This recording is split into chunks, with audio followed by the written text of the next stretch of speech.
Energy equal to MC² ક્યારે એવું સામાન્ય વસ્તુ નથી. એ શોધી રહ્યા હતા એનર્જી ક્યાં છે, એ શોધી રહ્યા હતા એનર્જીથી ફાયદા શું, એ શોધી રહ્યા હતા કે સૃષ્ટિનું આખું સર્જન, તારાઓનું અદ્ધર રહેવું, વનસ્પતિ આખું શાસ્ત્ર બહુ સ્ટડી કર્યો હતો. એમને પ્રકૃતિ, જળ અને ચેતનમાં પ્રભુ જોઈને પ્રભુનો આનંદ લૂંટવો હતો.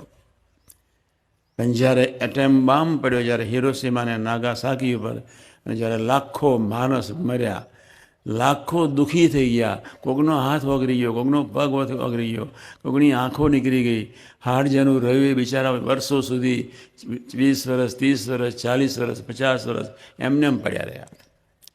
જાપાનને મોટી દિવાલ બનાવી દેવી પડી, અને એ દિવાલની અંદર આ લોકોને મૂકી દેવામાં આવે, જેથી રોગચાળો ફાટે નહીં. પણ જ્યારે એવું થયું ત્યારે આઇન્સ્ટાઈનને શોર્ટ લાગ્યો. એમની છેલ્લી અવસ્થા પાગલપનામાં ગઈ. મારાથી પ્રભુના બાળકોનું આવું થયું.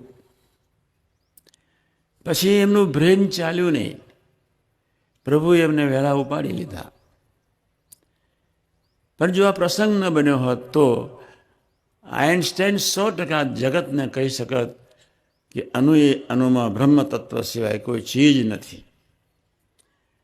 જે વાત અક્ષરબ્રહ્મનું વર્ણન કરતા ભગવાન સ્વામિનારાયણ કહે છે કે બ્રહ્મ તત્વ સગુણ બી છે, નિર્ગુણ બી છે, એ વાત વિજ્ઞાન મારફત બહાર નીકળત.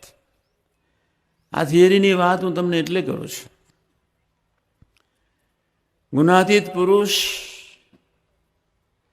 એની આંખ એ આંખ નથી, એના કાન એ કાન નથી, એના પગ એ પગ નથી.